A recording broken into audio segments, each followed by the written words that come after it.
Computer to league पर आपका स्वागत है। 1991 बैच के आईपीएस व आईआईटीएन विनय कुमार डीजीपी बिहार हैं। विनय कुमार की पहचान सिर्फ कांड उद्भेदन कराने तक ही सीमित नहीं है, बल्कि बहुचर्चित जितने भी कांड हुए हैं बिहार में, बतौर सीआईडी वे 9.5 साल तक रहे सीआईडी महकमे में। आरोपियों को सजा दिलाने में अभ्युदय साक्ष्य को काफी मदद कैसे हो यह उनकी सोच रही है और वैज्ञानिक साक्ष्यों के आधार पर आरोपियों को सजा दिलाने में वे अब तक सफल रहे हैं। विनय कुमार इसके लिए संबंधित जिलों के पुलिस कप्तान, रेंज आईजी, डीआईजी को श्रेय देते हैं, यह उनकी बड़प्पन है। लेकिन सीआईडी और एफएसएल की पहचान आम जनों के बीच कराने में अभ्यारण्य टीम के सशक्त किरदार रहे विनय कुमार ने सीआईडी को जीवंत किया। क्या का एक बहुचर्चित कांड हुआ था आज से 9.5 साल पहले। बहुचर्चित चिकित्सक डॉक्टर पंकज गुप्ता अपनी पत्नी शुभ्रा गुप्ता के साथ झारखंड के गिरिडीह से वापस गया लौट रहे थे। 1 मई की बात थी 2015 की। डॉक्टर गुप्ता दंपत्ति का अपहरण जीटी रोड यानी राष्ट्रीय राजमार्ग पर से दिन दहाड़े कर लिया गया। करीब 20 दिनों तक डॉक्टर गुप्ता दंपत्ति अपहरणकर्ताओं के कब्जे में रहे। पंकज गुप्ता उनकी पत्नी की रिहाई के लिए बड़ी राशि की मांग अपहरणकर्ताओं ने किया था। राशि का भुगतान हुआ या नहीं यह आज तक स्पष्ट नहीं हो पाया है, लेकिन मामला ने इतना तूल पकड़ा था कि central Bihar chamber of commerce के नेतृत्व में विभिन्न राजनीतिक और गैर सरकारी संगठनों ने धरना प्रदर्शन, कैंडल मार्च निकालकर सरकार के नाक को चबा दिया था। मुख्यमंत्री नीतीश कुमार उस वक्त आए हुए थे, साथ में सुशील मोदी थे जो कि उप मुख्यमंत्री थे। चैम्बर ऑफ कॉमर्स का एक प्रतिनिधिमंडल डॉक्टर कौशल प्रताप सिंह, अनूप केडिया, विपेंद्र अग्रवाल, संजय भारद्वाज, व्यवसायी नेता लालजी प्रसाद आदि के नेतृत्व में मुख्यमंत्री से भेंट किया। मुख्यमंत्री ने कहा कि सरकार इस मामले को लेकर काफी गंभीर है। आईजी पटना रेंज नैयर हसनैन खां के साथ साथ सीआईडी के एडीजी विनय कुमार को केस की मॉनिटरिंग करने की जिम्मेदारी सौंपी गई है और जल्द ही गुप्ता दंपत्ति को सकुशल बरामद कर लिया जाएगा। मुख्यमंत्री के कहने आश्वासन के बाद 4 दिनों के अंदर ही गुप्ता दंपत्ति वापस गया लौट आए सुरक्षित। इस संबंध में सीआईडी टीम के सदस्य रहे डीवाईएसपी वीरेंद्र कुमार बताते हैं कि एडीजी विनय कुमार ने 3 सदस्यीय टीम गठन किया और गया पुलिस को पूरा वैज्ञानिक साक्ष्य एकत्रित करने में मदद की। वीरेंद्र कुमार की गवाही भी हुई थी अदालत में, सजदानंद सिंह की उस वक्त एडीजी 1 थे।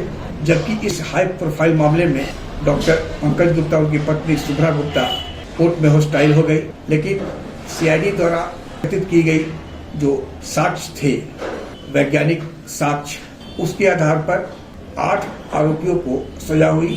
इस संबंध में तत्कालीन रेंज आईजी नैयर हसनैन खां बताते हैं कि गया पुलिस का तो दबाव था ही गुप्ता दंपत्ति को वापस लाने में, लेकिन सबसे अहम भूमिका जो सजा दिलाने की बिंदु की बात अगर किया जाए तो वो एडीजी विनय कुमार का मार्गदर्शन था, जिसके कारण गुप्ता दंपत्ति के कोर्ट में हॉस्टाइल होने के बाद भी वैज्ञानिक साक्ष्यों के आधार पर 8 अपहरणकर्ताओं को आजीवन कारावास की सजा हुई थी। जिन्हें सजा हुई उनमें मुख्य आरोपी अजय सिंह, अमित कुमार सिंह, सुनील कुमार सिंह, अनिल सिंह, मृत्युंजय सिंह, विजय सिंह, राहुल कुमार सोनी उर्फ बिल्लू और श्रवण पासवान को एडीजी 1 सजदानंद सिंह ने अपहरण, लूट की नीयत से किए गए अपहरण में दोषी ठहराते हुए आजीवन कारावास की सजा सुनाई थी।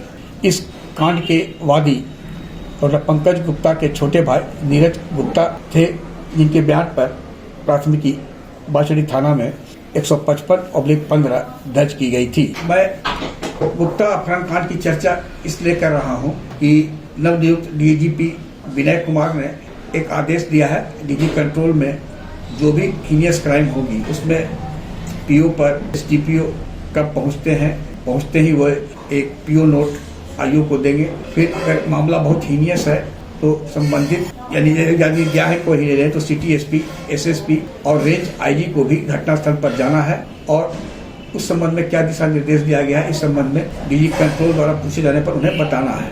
और फिर एक पखवाड़े के बाद कांड की समीक्षा होगी।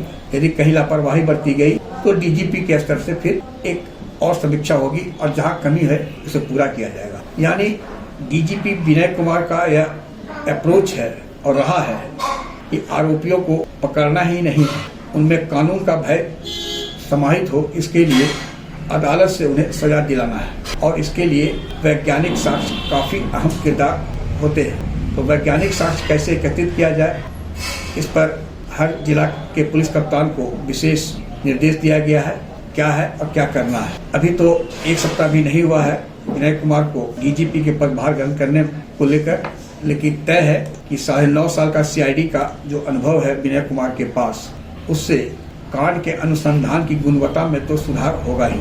वैसे हम बात करते हैं, जब अभ्यानंद सर बिहार के डीजीपी हुआ करते थे तो उन्होंने भी वैज्ञानिक आधार पर सीआईडी ऑफिसर को काफ़ी मजबूती प्रदान करने के लिए कदम उठाया था।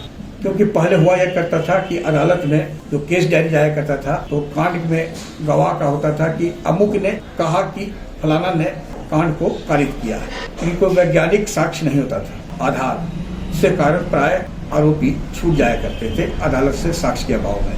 अब पिछले दिनों आप गया में ही बहुचर्चित चैम्बर ऑफ कॉमर्स के पूर्व अध्यक्ष संजय भारद्वाज के एक दुकान पर भीषण चोरी की घटना को ले करीब 15 लाख रुपए नगद एफआईआर में है और 10 लाख रुपए के आसपास सोने चांदी के सिक्का और अन्य सामान 25 लाख का मूल्य का चोरी की बात कही गई। गया पुलिस ने कार्रवाई की, 97,000 रुपये नगद भी बरामद किया है और इस मामले में गया पुलिस के कोतवाली थाने में एक निजी कर्मी रहा आरोपी है, वो भी गिरफ्तार किया गया। 3 आरोपी गिरफ्तार किए गए हैं। अब अदालत में उस 97,000 रुपये की रिकवरी का एग्जिबिट नहीं हो पाएगा वादी के द्वारा। यदि चोरी गए सिक्का या मूर्ति को ऐसा सामान बरामद होता जिसकी पहचान वादी के द्वारा किया जा सकता था अदालत में, तो वो एक आधार बनता सजा दिलाने में।